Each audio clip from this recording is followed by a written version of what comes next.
ఈరోజు మనం వినబోతున్నటువంటి వాక్య అంశము ఏమిటి అంటే, నేను మీ పక్షమున ఉన్నాను అని ప్రభువారు సెలవిచ్చినటువంటి మాట.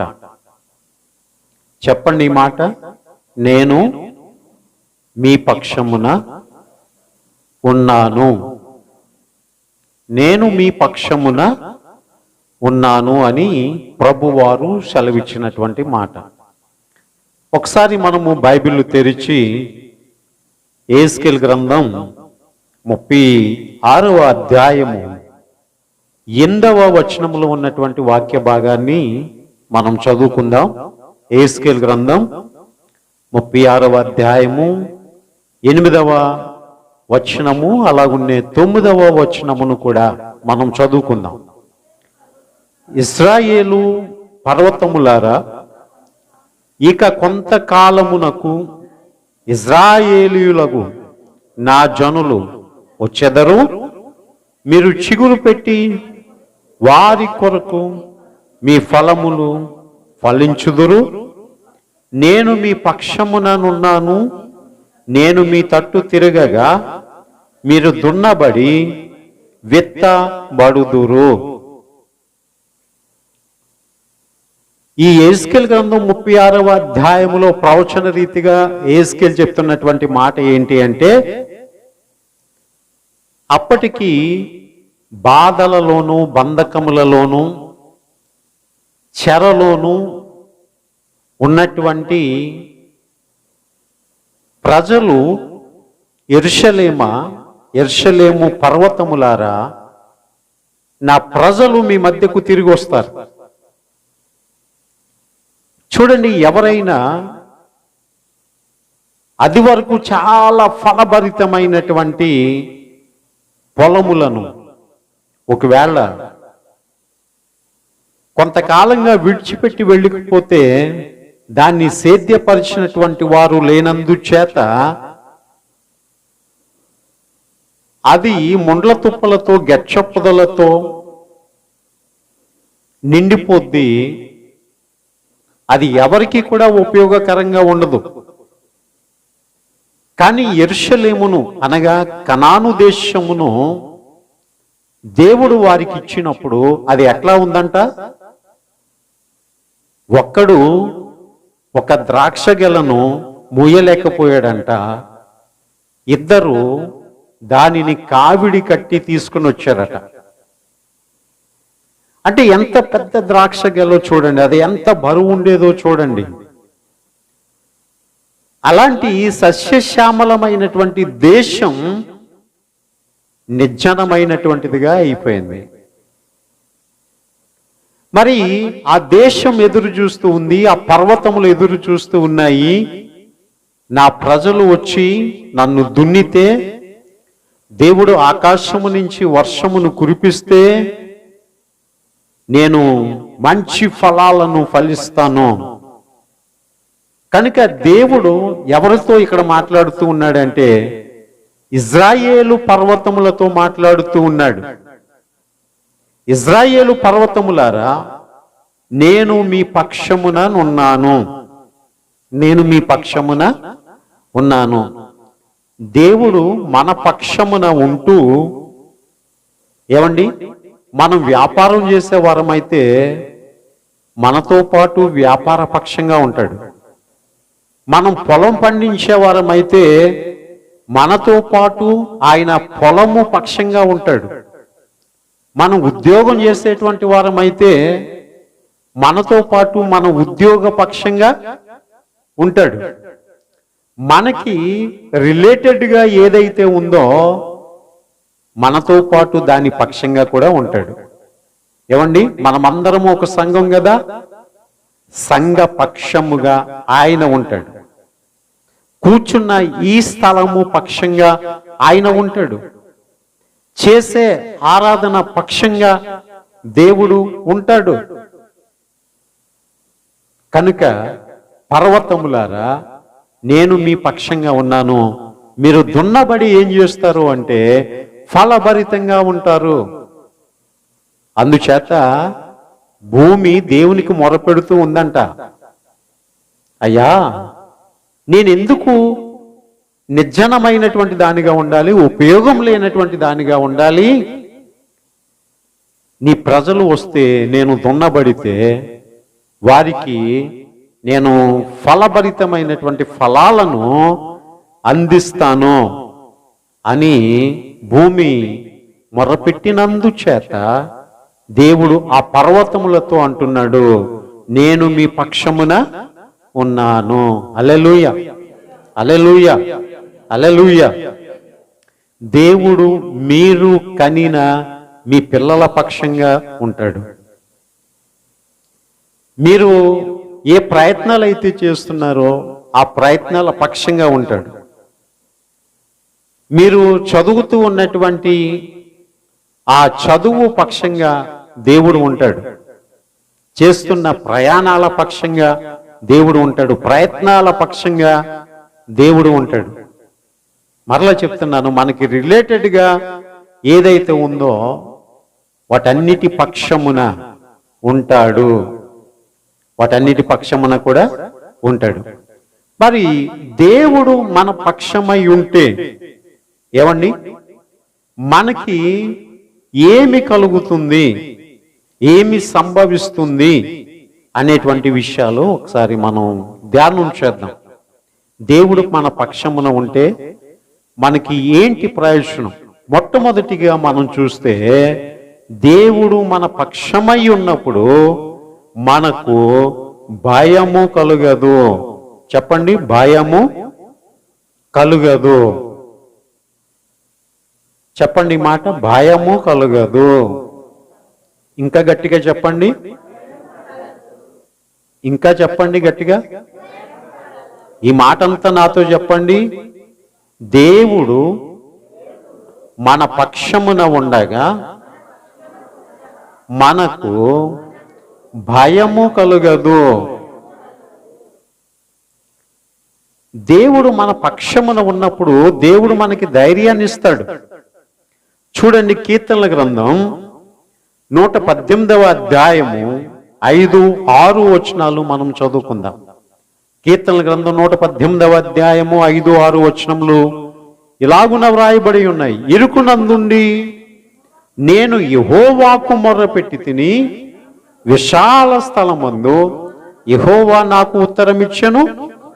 యెహోవా నా పక్షమున ఉన్నాడు, నేను భయపడను, నరులు నాకేమి చేయగలరు? ఈ మాట నాతో అందరూ చెప్పండి. యెహోవా నా పక్షమున ఉన్నాడు. నోటి మాటగా చెప్పారా? విశ్వాసంతో చెప్పారా? లేకపోతే ఆయన నిజముగా నాతో ఉన్నాడు అనేటువంటి అనుభవాన్ని నేను కలిగి ఉన్నానని చెప్తున్నారా? యెహోవా, చెప్పండి, యెహోవా నా పక్షమున ఉన్నాడు, నేను భయపడను. చూడండి ప్రియులారా, కొన్నిసార్లు నరులు ఏం చేస్తారు అంటే మనుషులకు అపాయములు తలపెడతా ఉంటుంటారు. నరులు ఏదో హాని చేయాలని చూస్తారు, ఏదో కీడు చేయాలని వారు ఆలోచన కలిగి ఉంటుంటారు. మనందరికీ కూడా తెలుసు, మన భారతదేశ చరిత్రలో మొట్టమొదటి మహిళా ప్రధానమంత్రి శ్రీమతి లేట్ ఇందిరాగాంధీ గారు. ఆమె ముఖ్యమంత్రిగా ఉన్నటువంటి, ప్రధానమంత్రిగా ఉన్నటువంటి దినములలో, అది అక్టోబర్ నెల 31వ తారీఖు 1984వ సంవత్సరంలో ఆమె ప్రతిపక్షమైనటువంటి ఏ శత్రువు అయినా ఆమెను హత్య చేయకుండునట్లు ఆమె పక్షంగా ప్రభుత్వం వారు కల్పించిన లేక ఆమె నియమించుకున్నటువంటి ఆ సెక్యూరిటీ గార్డ్ ఒక సిక్కు మతస్థుడు ఏం చేశాడంటే ఆమె పక్షంగా ఆమెకు సెక్యూరిటీని సమకూర్చవలసినటువంటి వాడు ఆమెను షూట్ చేసి చంపేశాడు. మనం భద్రతగా పెట్టుకున్నటువంటి పరిస్థితులే మనకు హానికరముగా మారిపోతే మరి ఎవరు మనకి భద్రత కల్పించేటువంటి వారు? అందుచేత ప్రియులరా,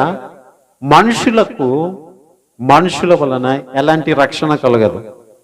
ఎవరును ఏ విధము చేతనైనను ఎవరిని కూడా విడిపించలేరు, రక్షించలేరు, తప్పించలేరు. రక్షణ యెహోవా యొక్క ఆధీనములో ఉంది. యుద్ధము చేయుటకు గుర్రములను సిద్ధము చేయుటకు అద్దు గాని రక్షణ యెహోవా యొక్క ఆధీనము. హల్లెలూయా. అందుచేత నా చుట్టూ సెక్యూరిటీ ఉంది, నాకేం భయం లేదు, వాళ్ళని దాటి ఎవరూ కూడా నా దగ్గరికి రాలేరు, నాకు బలం ఉంది, నాకు ధనం ఉంది, నాకేమి కూడా కాదు అని మనం అనుకునవచ్చు. కానీ ఏ దినమున ఏది సంభవించునో అది మనకి తెలియదు గనుక దేవుని పక్షంగా మనము, మన పక్షంగా దేవుడు ఉన్నప్పుడు మనకు హాని చేసేటువంటిది ఏది కూడా ఉండదు. మొట్టమొదట ఏంటి చెప్పండి? దేవుడు, చెప్పండి నాతో, దేవుడు మన పక్షమున ఉండగా మనకు భయము కలగదు. రెండవది ఏంటి అంటే, దేవుడు మన పక్షమున ఉన్నప్పుడు ఆయన మన కార్యములను సఫలము చేస్తాడు. దేవుడు నీ పక్షమున ఉంటే, నీవు దేవుని పక్షమున ఉంటే నీ కార్యములు సఫలం చేస్తాడు. చూడండి, కొంతమంది ఇల్లు కట్టాలని అనుకుంటారట.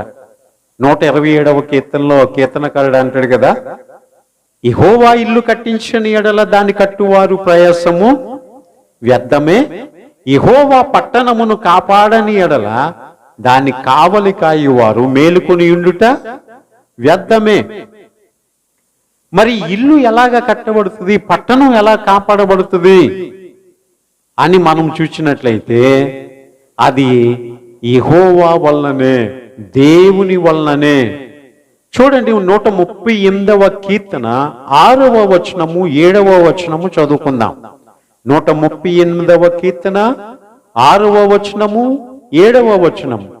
యెహోవా మహోన్నతుడైనను ఆయన దీనులను లక్ష్యపెట్టును, ఆయన దూరము నుండి గర్విష్ఠులను బాగుగా ఎరుగును. నేను ఆపదలో చిక్కుబడి ఉన్నను, నీవు నన్ను బ్రతికించదవు. నా శత్రువుల కోపము నుండి నన్ను రక్షించుటకై నీవు చేయి చాపెదవు, నీ కుడి చెయ్యి నన్ను రక్షించును. హల్లెలూయా, హల్లెలూయా, హల్లెలూయా. చూడండి ప్రియులారా, దావీదు ఎన్నో మార్లు శోధించబడ్డాడు, బాధించబడ్డాడు. అలాగుననే యేసేపు విషయములో కూడా దేవుడు బాధించే వారి మధ్య, శోధించే వారి మధ్య ఆయన కనిన కలల సఫలతను దేవుడు అనుగ్రహించాడు. చూసే భాగ్యాన్ని కూడా దేవుడిచ్చాడు. ప్రియులారా, చెప్పండి, దేవుడు మన పక్షమున ఉండగా కార్యములు సఫలమగును. దేవుని మీద నమ్మకం పెట్టుకుని, దేవుని మీద ఆధారపడి చదివిన, ఉద్యోగ ప్రయత్నాలు చేసిన, మరి ఏ ప్రయత్నం చేసినా అది దేవుని వలన సాధ్యమవుతుంది. ప్రియులరా, దేవుని వలన సాధ్యమవుతుంది. కనుక దేవుడు అంటూ ఉన్నాడు, నేను మీ పక్షమున ఉన్నాను. చూడండి ప్రియులరా, మన పక్షమున ఏమున్నదని మనము భౌతికంగా ఆలోచన చేస్తాము. పర్లేదు, ఆరోగ్యం ఉంది, రేపు కష్టపడడానికి. పర్లేదు, ఒక 100 రూపాయలు ఉన్నాయి, రేపు ఖర్చు పెట్టుకోవడానికి. పర్లేదు, మనకి ఆలోచన ఉంది. పర్లేదు, మనకి శక్తి ఉంది. పర్లేదు, మన పక్షంగా మన కులస్తులు ఉన్నారు, మతస్థులు ఉన్నారు, బంధువులు ఉన్నారు, అన్నదమ్ములు ఉన్నారు, అక్క చెల్లెళ్ళు ఉన్నారు అని మనము అనుకుంటా ఉంటుంటాం ప్రియులారా. కానీ దేవుడు మన పక్షమున ఉన్నప్పుడు మొదటిగా మనకి ఏం కలగదు అంటే భయము కలగదు. రెండవదిగా ఆయన కార్యములను సఫలము చేసేటువంటి వాడై ఉంటున్నాడు.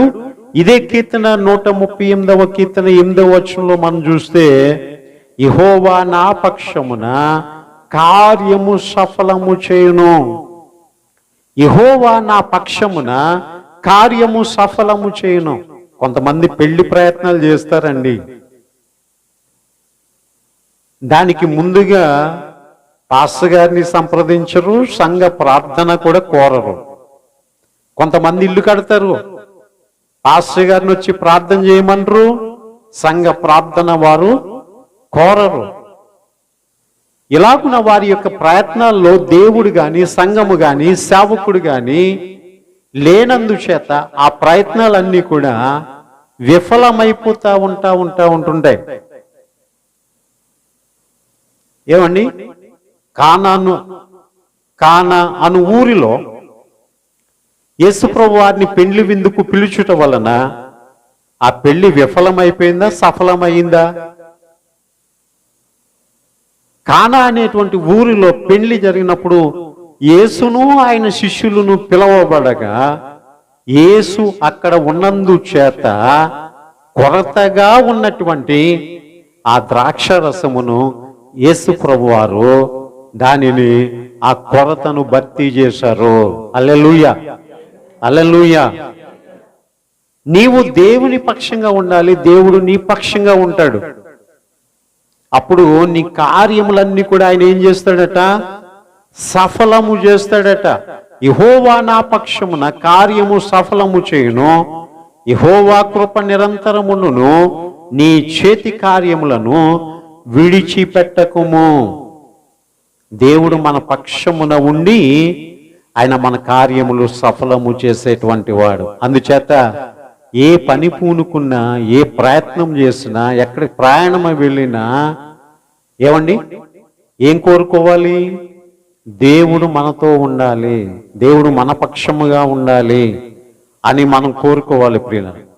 ఇక మూడవదిగా మనం చూస్తే ఆయన మన పక్షమున ఉండి మన శత్రువులతో యుద్ధం చేస్తాడట.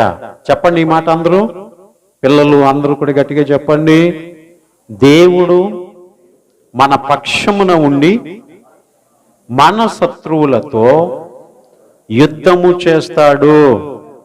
చూడండి, నిర్గమకాండం 14వ అధ్యాయము 25వ వచనం చదువుకుందాం. నిర్గమకాండము 14వ అధ్యాయము 25వ వచనం చదువుకుందాం. వారి రథ చక్రములు ఊడిపడినట్లు చేయగా వారు బహు కష్టపడి తోలుచుండిరి. అప్పుడు ఐగుప్తీయులు ఇజ్రాయేలు ఎదుట నుండి పారిపోదము రండి, యెహోవా వారి పక్షమున మనతో యుద్ధము చేయుచున్నాడని చెప్పుకొనిరి. యెహోవా వారి పక్షమున మనతో యుద్ధము చేయుచున్నాడు. నీ ప్రతివాది, నీ ప్రత్యర్థి, నీ శత్రువు ఎవరైనా ఉన్నట్లయితే గనక దేవుడు నీకు విజయమిచ్చుట కొరకు నీ శత్రువులతో యుద్ధం చేస్తాడు. హల్లెలూయా. వారు ఒక దారిన వచ్చి 7 దారుల గుండా పారిపోవునట్లుగా చేస్తాడట. నీ విరోధుల మీద నీ చెయ్యిని ఆయన పైగా ఉంచుతాడట. హల్లెలూయా. మన దేవుడు తన ప్రజల విజయము కాక మరి ఇంకెవరి విజయాన్ని కోరుకుంటాడు? మన దేవుడు తన ప్రజల పక్షంగా కాక ఇంకెవరి ప్రజల పక్షంగా ఉంటాడు? దేవుడు తనను నమ్ముకున్నటువంటి వారి యొక్క నమ్మకమును ఒమ్ము చేయుడు కదా. ఆ నమ్మకము చొప్పున ఆయన జరిగించేటువంటి వాడై ఉంటూ ఉన్నాడు. ఐగుప్తీయులకి బాగా అర్థమైనటువంటి విషయం ఏమిటి అంటే, వారు వెళ్ళినప్పుడేమో వారి దేవుడు ఈ సముద్రమును 2 పాయలుగా చేశాడు. ఆయన విరోధులమైనటువంటి మనము అదే మార్గము గుండా ప్రయాణం చేద్దామని అనుకున్నటప్పుడు సముద్రము మధ్యలోనికి రాగానే ఆ సముద్రములో మనల్ని కూడా ముంచివేశాడు. ఇది అన్యజనులైనటువంటి వారికి ఎట్లా అర్థమైంది అంటే, యెహోవా వారి పక్షమున మనతో యుద్ధము చేయుచున్నాడు. రాహాబు అనబడినటువంటి వేశ్య ఒక మంచి సాక్ష్యం ఇస్తుంది దేవుని ప్రజల కొరకు, దేవుని కొరకు. ఆమె ఇస్తూ ఉన్నటువంటి సాక్ష్యం ఏమిటి అంటే, ఎటువంటి వారికైనాను మీ ఎదుట నిలువబడ ధైర్యము చాలదు. యెహోవా అన్యజనులైనటువంటి వారిని మీ చేతికి అప్పగించేటువంటి వాడిగా ఉంటూ ఉన్నాడు. కొన్నిసార్లు మన జీవితాల్లో మాకెవరూ లేరు సహాయం చేయడానికి, మాకెవరూ లేరు మాట్లాడడానికి, మాకెవరూ లేరు సపోర్ట్గా అని మనం అనుకుంటా ఉంటుంటాము. కానీ మనుషుల కంటే బలవంతులైన గొప్పవారైన తన యొక్క దేవదూతలను దేవుడు మన పక్షంగా పంపిస్తాడు. హల్లెలూయా. తన బిడ్డలైనటువంటి వారి షడ్రక్ మేషక్ అబేద్నెగోలు వారి పక్షమున దేవుడు ఉండి అగ్నిలో వారిని పడవేసినప్పుడు వారి వెంట్రుక అయినను కాలిన వాసన రాకుండా ఆయన 4వ వానిగా వారి మధ్య ఉండి రక్షించిన వాడు మన దేవుడు. దేవునికి స్తోత్రం చెప్దాం. హల్లెలూయా. ఆ రోజుల్లో ఉండేటువంటి అనేక మంది దానియేలు మీద పగబట్టి ఏ విధంగానైనాను దానియేలుని సంహరించాలని ఆలోచన చేసి కుయుక్తిగా సింహాల గుహలో పడవేసినప్పటికీ కూడా దానియేలు పక్షంగా ఉన్నటువంటి దేవుడు సింహముల నోరును ముయించుటకు తన దేవదూతను పంపించి దానియేలు పక్షంగా ఉన్నటువంటి వాడు ఆ దేవుడు, ఆయనే మన దేవుడు. దేవునికి స్తోత్రం. మన పక్షముగా ఉన్నటువంటి వాడు గొప్పవాడు. అందుచేత ఇజ్రాయేలీయుల విషయమై ఐగుప్తీయులు అంటున్నటువంటి మాట ఏంటి అంటే, చూడండి, ఇజ్రాయేలీయుల ఎదుట నుండి పారిపోదము రండి, పారిపోదము రండి. అమ్మో, వీళ్లతో పెట్టుకోకూడదు, వీళ్ళ దేవుడు గొప్పవాడు, వీళ్ళ దేవుడు ఈ ప్రజల పక్షంగా మనతో యుద్ధము చేసేటువంటి వాడు, ఆయనను గెలవడం అసాధ్యం అని అనుకున్నారు. నీవెప్పుడు బలమైన మహా వ్యక్తిగా కనబడతావు అంటే, ఆ బలమైన దేవుడు నీలో ఉన్నటప్పుడు నిన్ను చూసిన వారందరూ కూడా నీ శత్రువులు నీకు భయపడతా ఉంటుంటారు. కనుక దేవుడు ఆయన మన పక్షముగా ఉండేటువంటి వాడై ఉంటూ ఉన్నాడు. దేవుడు అన్న మాట చెప్తాం మనం అందరము కూడా, నేను మీ పక్షమున ఉన్నాను, నేను మీ పక్షమున ఉన్నాను. మరి నీ పక్షంగా నువ్వు ఎవరిని పెట్టుకున్నావు? నా పక్షంగా దేవుడు ఉన్నాడు అని నేను నమ్మినప్పుడు ఆయన సమస్త శోధనల నుంచి కూడా నన్ను విడిపించేవాడు అని నేను ధైర్యముగా ఉండగలను. మొట్టమొదటిగా దేవుడు మన పక్షమున ఉంటే మనకేముండదు? భయం ఉండదు. రెండవదిగా దేవుడు మన పక్షమున ఉంటే ఆయన ఏం చేస్తాడు? కార్యములను సఫలము చేస్తాడు. మూడవదిగా ఆయన మన పక్షమున ఉంటే ఆయన మన శత్రువులతో ఆయన ఏం చేస్తాడు? యుద్ధం చేస్తాడు. నాలుగవదిగా ఆయన మన పక్షమున ఉంటే ఆయన మనకు సహకారిగా ఉంటాడు. ప్రతి విషయములో కూడా సహాయము చేసేటువంటి వాడిగా ఉంటాడు. ఆర్థిక ఇబ్బందులు రావచ్చు, అనారోగ్య పరిస్థితులు రావచ్చు, ఒంటరితనం వేధించవచ్చు, నీ బాధను ఎవ్వరూ అర్థం చేసుకోలేనటువంటి నీ ఒక అనాథము కావచ్చు. అలాంటి పరిస్థితులలో దేవుడు నీకేం చేస్తాడట? సహకారిగా నిలుస్తాడట. దేవునికి స్తోత్రం. హల్లెలూయా. చూడండి, కీర్తనల గ్రంథం 118వ కీర్తన 7వ వచనములో మనం చదివితే, 118వ కీర్తన 7వ వచనంలో, యెహోవా నా పక్షము వహించి నాకు సహకారి అయి ఉన్నాడు. యెహోవా నా పక్షము వహించి నాకు సహకారి అయి ఉన్నాడు. చూడండి ప్రియులరా, ఒక తండ్రి లేనటువంటి ఒక అమ్మాయికి వివాహం అయింది. వివాహం అయిన తర్వాత ఆ భర్త చాలా వేధించడం మొదలుపెట్టాడట. వేధించడం మొదలుపెట్టి ప్రతిసారి కూడా కొడుతూ తిడుతూ బాధ పెడుతూ నీకు దిక్కున్నవాడితో చెప్పు అనేవాడు. అంతేకాకుండా మన ఆంధ్ర భాషలో మాట్లాడాలి అంటే కనుక నీ బాబుతో చెప్పుకో అనేవాడంట. నీ బాబుతో చెప్పుకో ఎక్కడున్నాడో అని అంటూ చాలా బాధ పెడుతూ ఉండేవాడట. ఈమె విశ్వాసముతో ఏమండి, ఆయనను మనము అబ్బా తండ్రి అని మొరపెట్టేటువంటి ఆత్మను దేవుడు మనకిచ్చాడు. ఆయనను తండ్రి అని పిలిచేటువంటి భాగ్యాన్ని ఇచ్చాడు. ఈ భూలోకపు తండ్రి దూరం అయిపోయినా మనల్ని సృజించిన సృష్టికర్త అయినటువంటి తండ్రిగా ఆయన ఉంటూ ఉన్నాడు. కొంతమంది ప్రార్థనలు ఏమంటారు చెప్పండి? డాడీ అని ప్రార్థన చేస్తూ ఉంటుంటారు.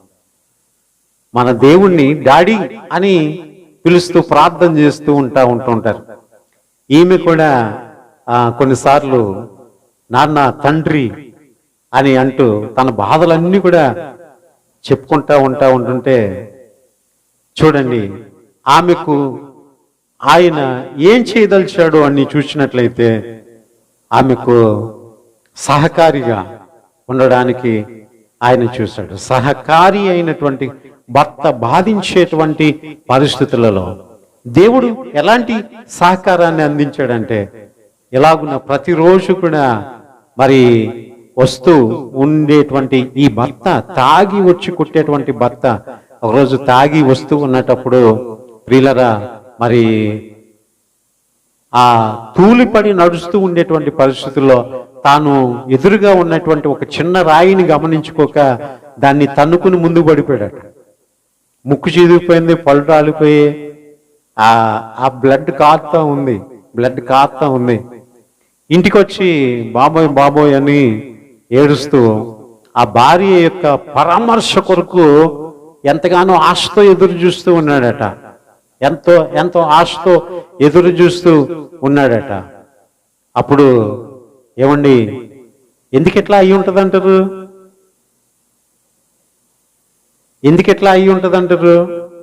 మాట్లాడితే మీ బాబుతో చెప్పుకో అని అంటున్నావు కదా. నేను మా బాబుతో చెప్పుకున్నాను, మా బాబు వచ్చి మీ సంగతి చూశాడు అని చెప్పిందంట. దేవుని మహిమ కలుగును గాక. హల్లెలూయా, హల్లెలూయా. చూడండి ప్రియులారా, దేవుడు ఏమై ఉన్నాడు అంటే ఆయన నా పక్షము వహించి నాకు సహకారి అయి ఉన్నాడు. నీకు ఆలోచనలో సహాయపడతాడు, ధైర్యం ఇవ్వడంలో సహాయపడతాడు. కనుక సహాయం చేసేటువంటి వారు ఎవరు ఉండకపోవచ్చు కానీ ఆయన సహకారి. దేవునికి స్తోత్రం. ఏలియా మరణ భయము చేత పారిపోతూ ఉన్నటప్పుడు దేవుడే అతనికి సహాయకుడిగా నిలిచి ఏం చేశాడు చెప్పండి? అతని యొక్క ఆకలిని తీర్చుట కొరకు కాకోలముల చేత ఆహారమును పంపించినటువంటి దేవుడు ఆయన. దేవునికి స్తోత్రం. హల్లెలూయా. ఆయన సహాయం చేస్తాడు ఆశ్చర్యరీతిగా. ఎన్నో మార్లు మనం పడినటువంటి వేదన, ఎన్నో మార్లు మనం పడినటువంటి కష్టాలు అలాగున ఉండిపోలేదు. వాటన్నిటినీ కూడా దాటి వచ్చేసాం. ఎవరు మనకి సహాయం అందించారు? అటువంటి పరిస్థితుల్లో దేవుడే మనకు సహకారిగా నిలిచాడు. ప్రియులరా, దేవుని మహిమ కలుగును గాక. హల్లెలూయా. ఒక ఓల్డేజ్ హోమ్ లో ఆ రాత్రి భోంచేయడానికి వాళ్ళకి ఫుడ్ లేదట. ఆ ఓల్డేజ్ హోమ్ నడిపించే వ్యక్తి చెప్పాడట, మీరు అందరూ కూడా ప్రార్థన చేయండి, దేవుడు తప్పనిసరిగా మనకి సహాయం చేస్తాడని. ఒక గొప్ప ఫంక్షన్ జరుగుతూ ఉన్నటప్పుడు అది కొన్ని కారణాల వలన ఫెయిల్ అయిపోయిందంట. అప్పుడు ఆ ఫంక్షన్కి వచ్చినటువంటి వాళ్ళందరూ కూడా ఎవరో భోంచేయకుండా వెళ్ళిపోయారట. అయితే ఈ భోజనాన్ని ఎక్కడికి పంపించాలి అంటే, దీన్ని ఎక్కడో పడవేసే కన్నా ఒక అనాథాశ్రమానికి పంపిస్తే మంచిది అని చెప్పి ఆ రాత్రి వాళ్ళు పడుకునే ముందు ఆ అనాథాశ్రమానికి ఆ భోజనాలన్నీ కూడా పంపించేశారట. ఏమండి, సహకారము అందించబడకుండా ఉంటుందా? మన దేవుడు మనకి సహకారి అయి ఉన్నాడు, సహాయం చేసేటువంటి వాడై ఉంటూ ఉన్నాడు. ఇక 5వదిగా మనం చూస్తే, ఆయన మన పక్షమున ఉండగా విరోధి మనలను ఏమీ చేయలేడు. విరోధి ఏమీ చేయలేడు. ఈ మాట నాతో అందరూ చెప్పండి. ఆయన మన పక్షమున ఉండగా, ఇంకా గట్టిగా, ఆయన మన పక్షమున ఉండగా విరోధి ఏమీ చేయలేడు. వాడి యొక్క పన్నాగములన్నిటినీ కూడా ఆయన నాశనం చేస్తాడట. వాడి యొక్క ఆలోచనలన్నిటినీ కూడా చెడగొడతాడట. కారణం ఏమిటి అంటే, దేవుడు మన పక్షమున ఉండగా. అపోస్తులైనటువంటి పౌలు రోమీలకు రాసినటువంటి పత్రిక 8వ అధ్యాయము 31వ వచనములో ఇట్లుండగా ఏమందుము, దేవుడు మన పక్షమున ఉండగా మనకు విరోధి ఎవడు? ఒక ఆయన చక్కని పాట రాశాడు. దేవుడే మన పక్షమయుండగా మనము దేవుని యందుండగా. మనకు దేవుడు మన పక్షమున ఉండగా మన విరోధి అయినటువంటి సాతాను ఏమీ కూడా చేయలేడట. విరోధి ఏమీ కూడా చేయలేడట. దేవునికి స్తోత్రం. హల్లెలూయా. దేవుని స్తోత్రం చెప్పండి, 2 చేతులు పైకెత్తి. హల్లెలూయా. చూడండి, బైబిల్ గ్రంథంలో గొప్ప భక్తుడైనటువంటి యోబు దేవుని పక్షంగా ఉన్నాడు. దేవుడు కూడా యోబు పక్షంగా ఉన్నాడు. యోబు పక్షంగా దేవుడు ఉన్నాడు గనుక విరోధి అయినటువంటి సాతాను ఎన్నో మార్లు యోబును శోధించాలని చూసిందంట, బాధించాలని చూసిందట. కానీ యోబు పక్షంగా ఉన్నటువంటి దేవుడు యోబుకు ఏ హాని కలగకుండానట్లు యోబు ఇంటి చుట్టూ కంచె వేశాడట. దేవునికి స్తోత్రం. హల్లెలూయా. యోబు ఇంటి చుట్టూ కూడా దేవుడు ఏం చేశాడు? కంచె వేశాడు. దేవుడు నీ పక్షమున ఉంటే, ఆయన పక్షంగా నీవు ఉంటే, శత్రువు అయినటువంటి విరోధి నీకు ఏ హానియు కూడా చేయకుండానట్లు దేవుడు నీ చుట్టూ కంచె వేస్తాడు. ఆ కంచె దాటి సాతాను నీ యొద్దకు రాలేడు. హల్లెలూయా. హల్లెలూయా.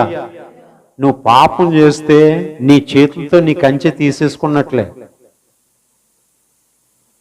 నీవు దేవునికి వ్యతిరేకంగా జీవిస్తే సాతాను లోపలికి రావడానికి నీ చేతులతో నీ కంచె నువ్వు తీసేసుకున్నట్లే. అప్పుడు నీకు ఎన్ని శోధనలో చెప్పలేం. కానీ దేవుడు నీకు సహకారి అయి ఉండునట్లు, విరోధి అయినటువంటి సాతాను నీకేమీ చేయకుండానట్లు నీవు దేవుని యొక్క పక్షమున ఉంటే ఆయన నీ చుట్టూ కూడా కంచె వేస్తాడు. హల్లెలూయా. నీవు దేవుని చేతిలో ఉండాలి. ఒకరోజు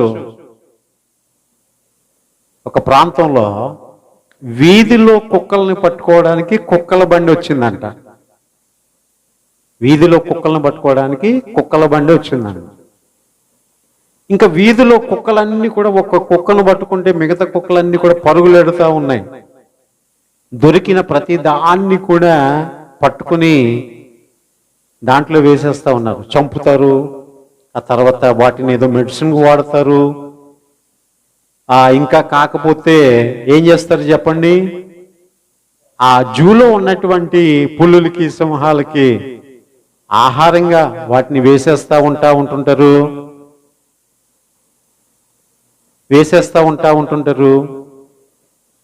ఇన్ని బాధలు అవి పడాల. ఒకవేళ చిక్కాయా దొరికాయా వాటి పని అయిపోయినట్టే. ఇలాగున కుక్కలను పట్టుకునేవాడు వచ్చాడని చెప్పి వీధిలో కుక్కలన్నీ కూడా తలకు దారిన పారిపోతా ఉన్నాయి. దొరికిన ప్రతి దాన్ని కూడా బంధించి వేసేస్తా ఉన్నారు. కానీ ఒక్క కుక్కకి మాత్రం అసలు భయం లేదంటండి, అసలు ఎలాంటి బెదురు లేదంటండి. చాలా ధైర్యంగా ఉందంటండి, చాలా సమాధానంతో ఉన్నదంటండి. తేడా ఏంటో తెలుసా? పారిపోతున్న కుక్కలకి, ధైర్యంగా అక్కడే ఉన్నటువంటి కుక్కకి ఉన్నటువంటి తేడా ఏంటో తెలుసా? పారిపోతున్న కుక్కలన్నీ కూడా ఏ ఒక్క యజమాని యొక్క ఆధిపత్యంలో లేవవి. అవి విడిచిపెట్టబడినటువంటివి. వాటికి ఒక కాపరి కానీ, వాటికి సహకారి కానీ, వాటిని ధైర్యపరిచేవాడు కానీ, వాటిని పట్టుకొనకుండా వాటిని ఆపేవాడు కానీ వాటికి లేడు. కానీ ఒక కుక్క ఒక యజమాని యొక్క పెంపకంలో ఉంది. ఈ రోజుల్లో కుక్కలకి, పెంచుకునేటువంటి పక్షులకి ఇన్సూరెన్స్ చేయిస్తున్నారండి. అవి వారి యొక్క ఇంటిలో పిల్లల వలె అవి పెంచబడుతూ ఉన్నాయండి. వాటికి ఎంత భద్రతో! ఈ ఎండాకాలంలో కూడా ఎయిర్ కూలర్స్ వాటికి పెడతా ఉంటుంది. అవి ఎంతగా అంటే యజమానులు ఒకవేళ రూమ్లో ఏసీ వేసుకుని పడుకుంటే అవి కూడా వాళ్ళతో పాటు ఆ ఏసీలో పడుకోవడానికి వచ్చేస్తూ ఉంటుంటాయండి. దానికి భయం లేదు. కారణం ఏంటంటే ఒక యజమాని యొక్క చేతిలో ఉంది అది. దీని యొక్క అర్థం ఏంటంటే ప్రియులరా, సంహార దూత ఏ విధంగా నీ దగ్గరకు వచ్చినా నీవు దేవుని చేతిలో పెంచబడుతున్నటువంటి దేవుని యొక్క బిడ్డవు అయితే వాడు ఏమాత్రం కూడా నిన్ను ముట్టలేడు.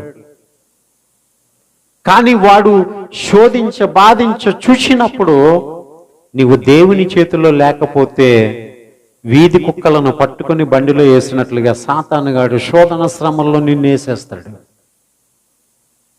అందుచేత దేవుని పక్షంగా నువ్వు, నీ పక్షంగా దేవుడు ఉన్నటప్పుడు నీకు ఎలాంటి హాని కూడా కలగదు.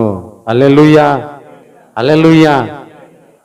ఇప్పుడు మనము దేవుడు నా పక్షమున ఉండగా నాకేమి లేదు చెప్పండి? భయము లేదు. మొట్టమొదటిగా మనం చూస్తే మనకేం లేదు, భయము కలగదు. దేవుడు మన పక్షమున ఉంటే రెండవదిగా ఆయన మన కార్యములు సఫలము చేస్తాడు. దేవుడు మన పక్షంగా ఉంటే మన శత్రువులతో యుద్ధం చేస్తాడు. దేవుడు మన పక్షంగా ఉంటే ఆయన మనకు సహకారిగా ఉంటాడు. దేవుడు మన పక్షంగా ఉంటే మన విరోధి అయినటువంటి సాతాను మనలను ఏమీ కూడా చేయలేడు. అందరూ లేచి నిలబడి ఒక పాట పాడుకున్న తర్వాత మరొక కొన్ని నిమిషాలు మనం దేవుని యొక్క వాక్యాన్ని విందాం. అందరూ లేచి నిలబడదాం. నా తోడుగా ఉన్న వాడవే అనేటువంటి పాట మీరందరూ కూడా తీసుకోండి మీ పాటల పుస్తకంలో నుంచి. అది ఎన్నో నెంబరో చూడండి. ఆ పాట మనం అందరం కూడా పాడుకుందాం.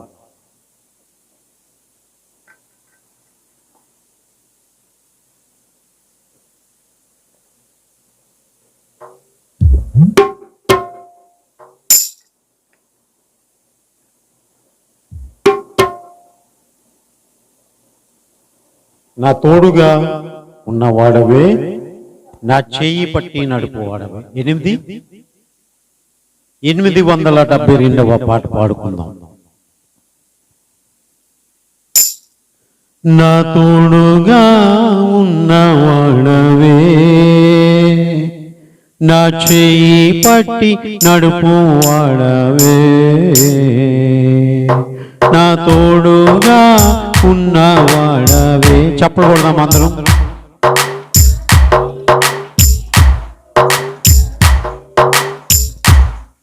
నా పక్షమున నిలుచువాడవే, నా పక్షమున నిలుచువాడవే,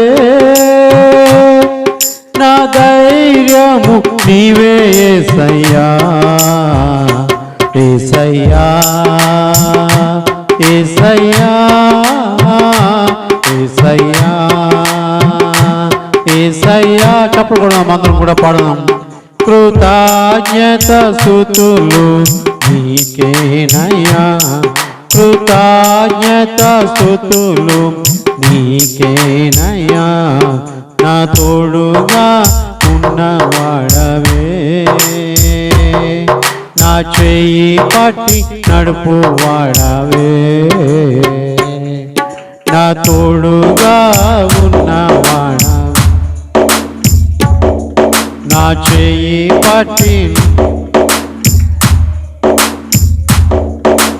నాను వారు నాకు దూరమైన నా తల్లిదండ్రులు నా చెయ్యి విడచిన నాను వారు నాకు దూరమైన నా తల్లిదండ్రులు నా చెయ్యి విడచిన ఏ క్షణమైనా నన్ను మరువకుండా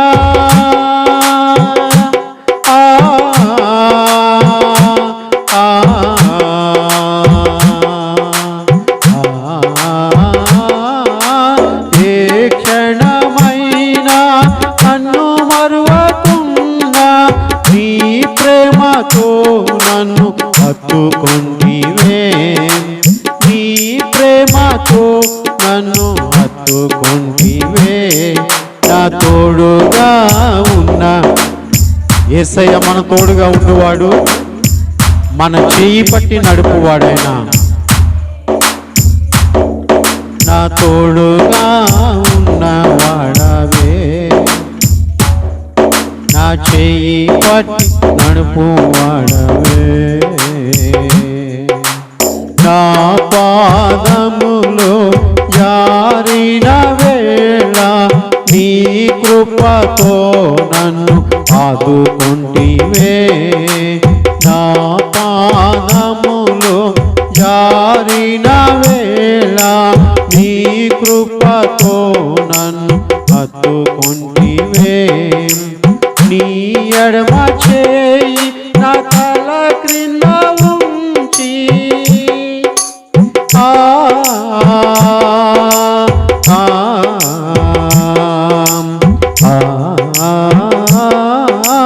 నీ ఎడమ చేయి నా తల క్రింద ఉంచి నీ కుడి చేతితో హత్తుకొంటివే, నీ కుడి చేతితో నన్ను హత్తుకొంటివే. నా తోడుగా ఉన్న పాడమందరము కూడా నా చెయ్యి పట్టి నడుపు వాడవే. మరల పాడదాం. మన హృదయము పగిలిన వేళ, కన్నీరు పొంగిన వేళ మనకు తోడుగా ఉండేవాడు ఆయన. హృదయము పగిలి వేదనలోన కన్నీరు పొంగే పరిస్థితులలో, హృదయము పగిలి వేదనలోన కన్నీరు పొంగే పరిస్థితులలో వడిలో చేర్చి ఓదార్చువాడా,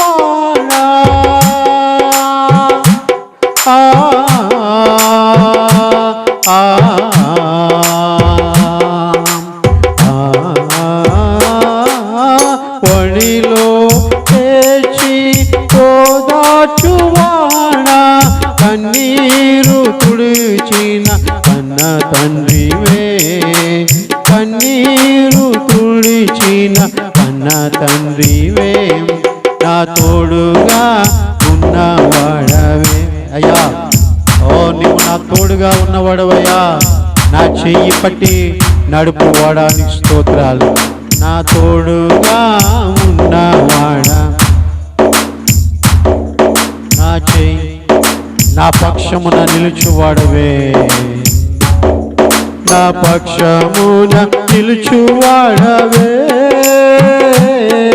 నా పక్షమున నిలుచువాడవే. నా ధైర్యము నీవే యేసయ్యా, యేసయ్యా,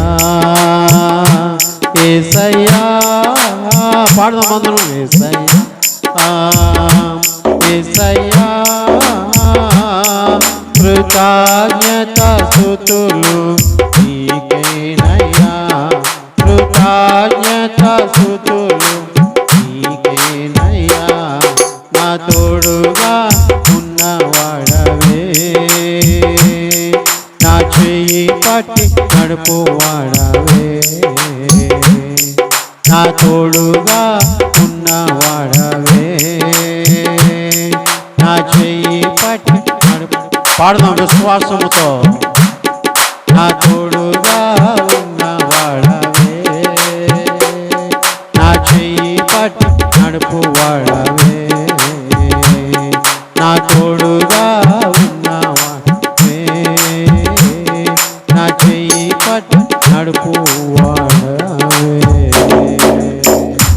హల్లెలూయా, హల్లెలూయా. కూర్చుందాం ప్రియులరా.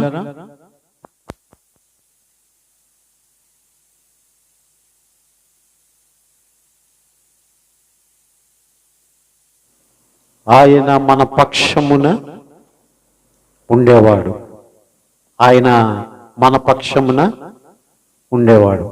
ఆయన అన్న మాట ఒకసారి చెప్దాం మనం అందరము కూడా. నేను మీ పక్షమై ఉన్నాను.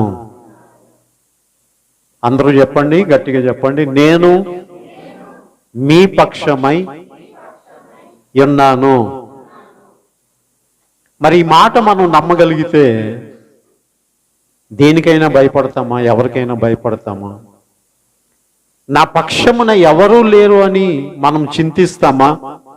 ఇందాక మనం చదువుకున్న కీర్తనలో ఆకాశమందు నీవు తప్ప నాకు ఎవరున్నారు, నీవు నాకుండగా ఈ లోకంలో ఏది కూడా నాకు అక్కరలేదు. హల్లెలూయా, హల్లెలూయా. ఆయన మన పక్షమై ఉన్నటువంటి దేవుడు.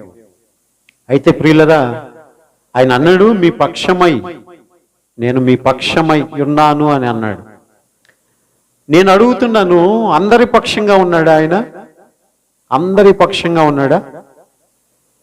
ఏమండి? పాపుల పట్ల, దుర్మార్గుల పట్ల, ఏమండి, ద్వేషించే వారి పట్ల, దూషించే వారి పట్ల, త్రాగుబోతుల పట్ల, దొంగల పట్ల, వ్యభిచారుల పట్ల ఉన్నాడా అండి? ఇందాక నేను చెప్పాను ఒక చక్కని ఉపమానం. వీధిలో కుక్కలు వాటి పక్షంగా ఎవరు లేరు, అవి కూడా ఎవరి పక్షంగా లేవు. వారికి ఎలాంటి సమయంలో ఎలాంటి పరిస్థితి అయినా సంభవిస్తుంది. కానీ ఒక కుక్క ఉంది చూసారా, అది యజమానియుని యొక్క చెప్పు చేతల్లో ఉంది కనుక దాని పక్షంగా యజమాని ఉన్నాడు.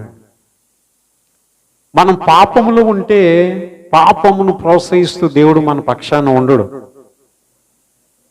దుర్మార్గపు పనులు చేసుకుంటూ మనం వెళ్ళిపోతా ఉంటే ఆయన మన పక్షాన ఉండడు.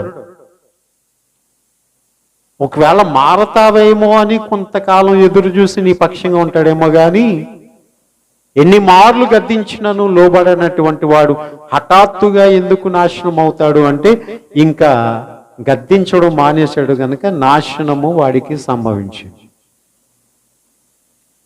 దేవుడు ఎవరి పక్షంగా ఉంటాడో మనం కొన్ని విషయాలు ధ్యానం చేసి ముగించుకుందాం ప్రియులరా. దేవుడు ఎవరి పక్షమున ఉంటాడు అంటే ఆయన నీతిమంతుల పక్షంగా ఉంటాడు. హల్లెలూయా. యథార్థవంతుల పక్షంగా ఆయన ఉండేటువంటి వాడు. కీర్తనల గ్రంథం 14వ అధ్యాయము 5వ వచనం. కీర్తనల గ్రంథం 14వ అధ్యాయము 5వ వచనం. ఎందుకనగా దేవుడు నీతిమంతుల సంతానము పక్షముననున్నాడు. దేవుడు నీతిమంతుల యొక్క సంతాన పక్షమున ఉన్నాడు, నీతిమంతుల పక్షమున ఉన్నాడు.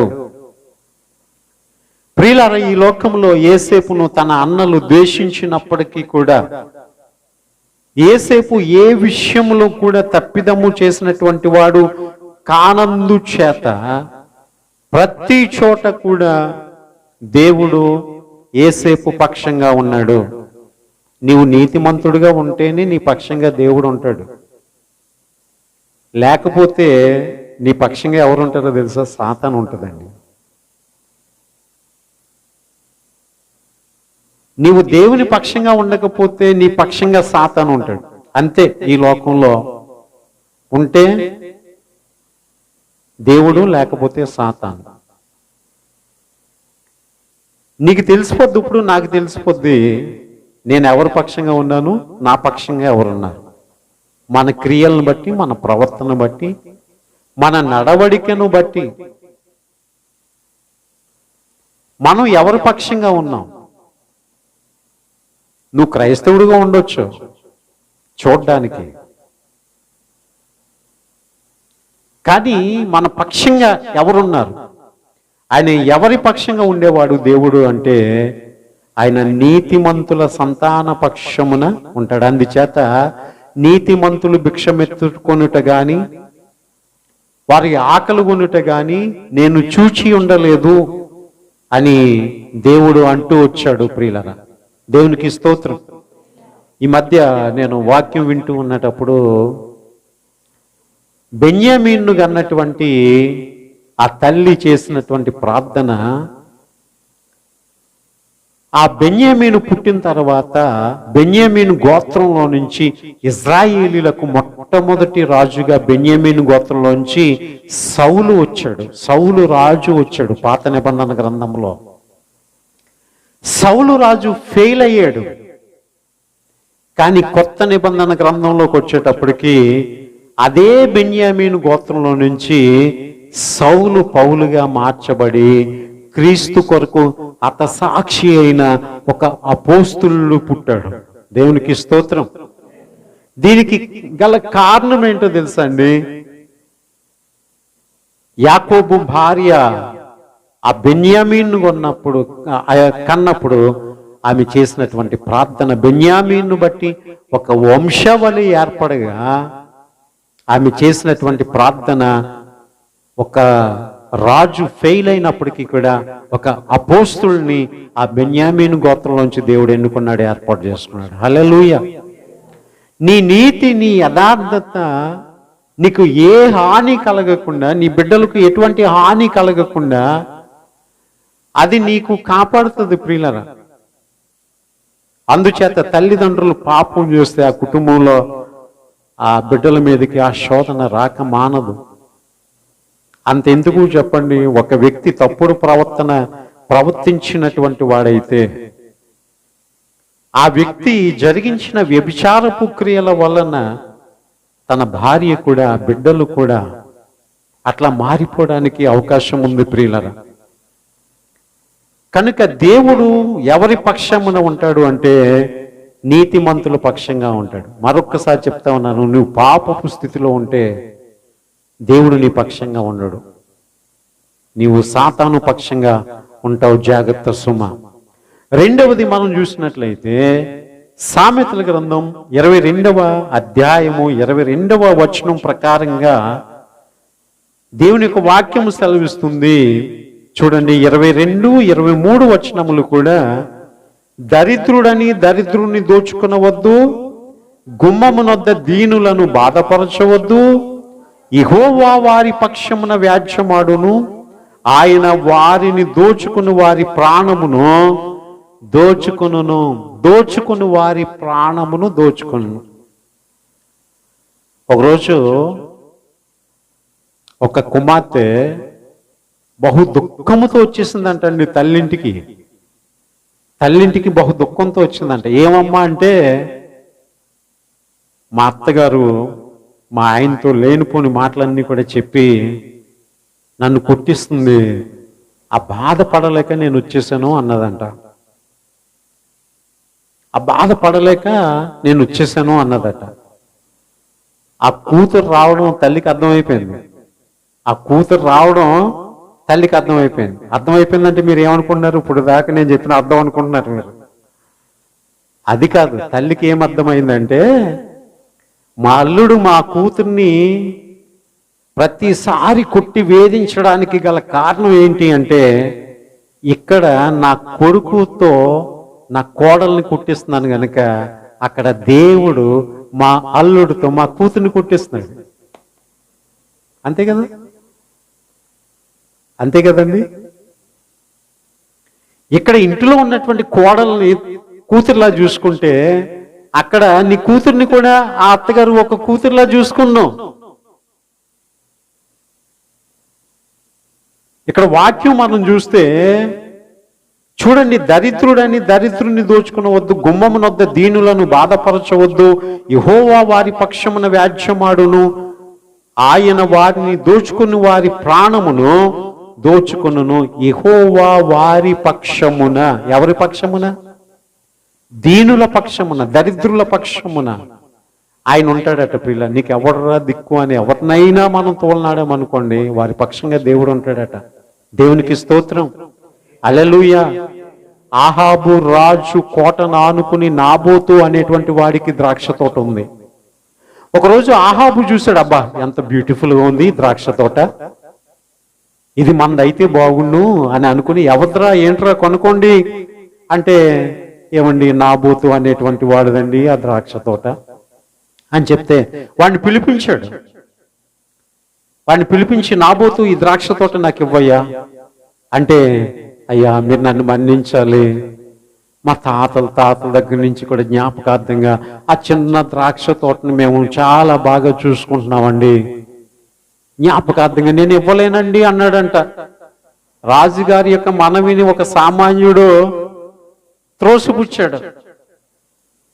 ఇది దక్కనందు చేత మనసు కలతపడి ఆహాబు ఇంటికి వచ్చేసి దిగులుగా ఉన్నాడు. ఈ లోపల యెజబెల్ చూసిందండి. యెజబెల్ ఒక అన్యస్త్రీ అయినటువంటి ఆమెను దేవుడి పక్షమున ఉన్నటువంటి రాజు ఆహాబు చేసుకున్నాడు. అది ఒక గొప్ప నాశనాన్ని కలుగజేసింది. ఈ యెజబెల్ అన్నది భార్య అనవలసిన మాట ఏంటంటే, పోనీలేండి మీరు అంతలోనే బాధపడితే ఎందుకు, అలా బాధపడకూడదు, అతని ఇష్టం, అతని పొలం, ఇస్తే ఇస్తాడు లేకపోతే లేదు అని అనవలసినటువంటి ఆమె, మీకు ఎందుకండి నేను ఇప్పిస్తాను కదా దిగులు చెందకండి అని చెప్పి కొంతమంది అబద్ధ సాక్షుల్ని ఏర్పాటు చేసి దైవ దూషణ చేశాడు, రాజదూషణ చేశాడు, రాజాజ్ఞను అతిక్రమించాడు, రాజు చట్టాన్ని ధిక్కరించాడని అతని మీద లేనిపోని నేరాలు మోపేసి ఊరి బయటకు లాగి రాళ్ళిచ్చుకుని కొట్టి చంపేస్తే, నిష్కారణంగా ఒక దీనుడైనటువంటి వాడు, ఒక అల్పుడైనటువంటి వాడు చచ్చాడు. ఆ రక్తాన్ని కుక్కలు నాకినాయి అంట. ఏయ్ పిల్లలు, ఆ రక్తాన్ని కుక్కలు నాకినాయి అంట.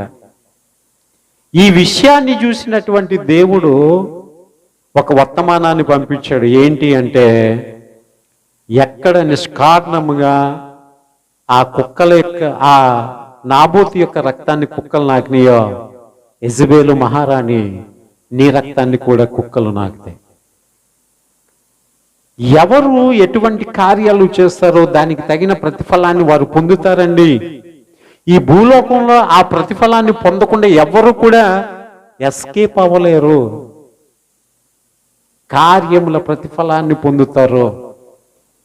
అందుచేత నిష్కారణంగా నిన్ను ఎవరైనా నిందిస్తున్నారా, వారు నిందించే వారి యొక్క ప్రతిఫలాన్ని వారు పొందుకుంటారు ప్రియులారా. అందుచేత దేవుడు ఎవరి పక్షంగా ఉండేవాడు అంటే, బీదలు, దీనులు, వారి పక్షంగా దేవుడు ఉండేటువంటి వాడు. ఇక మూడవదిగా మనం చూస్తే ప్రియులారా, దేవుడు తన సొత్తైన ప్రజల పక్షంగా ఉంటాడు. ఈ మాట అందరూ నాతో చెప్పండి. దేవుడు తన సొత్తైన ప్రజల పక్షముగా ఉంటాడు. ఇందాక మనం చదివిన వాక్య భాగంలోనే నిర్గమకాండము 14వ అధ్యాయం 14వ వచనంలో, నిర్గమకాండము 14వ అధ్యాయం 14వ వచనంలో, యెహోవా మీ పక్షమున యుద్ధము చేయును, మీరు ఊరకయే ఉండవలెనని ప్రజలతో చెప్పాను. ప్రతి మాటలో చూస్తున్నారా మీరు, పక్షమున, మీ తరపున, ఐ యామ్ విత్ యు, నేను మీతో ఉంటాను అన్నటువంటి మాటను మనం చూస్తున్నాం. దేవుడు మీ పక్షమున యుద్ధము చేస్తాడు. అంటే మీరు చేయని అవసరం లేదు, మీ తరపున దేవుడే యుద్ధం చేస్తాడు. మీరేమీ ప్రతీకారం తీర్చుకోవద్దు, దేవుడే ప్రతీకారం తీర్చుకుంటాడు. కనుక దేవునికి చోటు ఇయుడి. మీ ప్రతివాదిని మీరు ఏదో చెయ్యాలి అని అనుకుని కక్ష సాధింపుగా ఏది కూడా చేయొద్దు. ఆ చేయవలసింది ఏదో ఆయనే చేస్తాడు. ఆయన ఎలా చేయాలో ఆయన స్టైల్లో ఆయన చేస్తాడు. అందుచేత ఆయన మీ పక్షంగా ఏం చేస్తాడు చెప్పండి? తన ప్రజల పక్షముగా ఆయన యుద్ధం చేస్తాడు. ఇక 4వదిగా మనం చూస్తే ప్రార్థనా పరుల పక్షంగా ఉండేటువంటి దేవుడు. ఈ మాట నాతో అందరూ చెప్పండి. ప్రార్థనా పరుల పక్షంగా దేవుడు ఉండేటువంటి వాడు. చూడండి, యెహోషువ గ్రంథము 10వ అధ్యాయము 14వ వచనం. యెహోషువ గ్రంథము 10వ అధ్యాయం 14వ వచనం. అమోరీయుల 5 రాజులు యెహోషువ మీదకి దండెత్తి వచ్చినప్పుడు చూడండి, యెహోవా ఒక నరుని మనవి వినిన ఆ దినము వంటి దినము దానికి ముందే గాని దానికి తరువాతనే గాని ఉండలేదు. నాడు యెహోవా ఇజ్రాయేలీయుల పక్షముగా యుద్ధము చేశాను. మనం పాట పాడుతూ ఉంటుంది కదా, యెహోవా నీ నామము ఎంతో బలమైనది,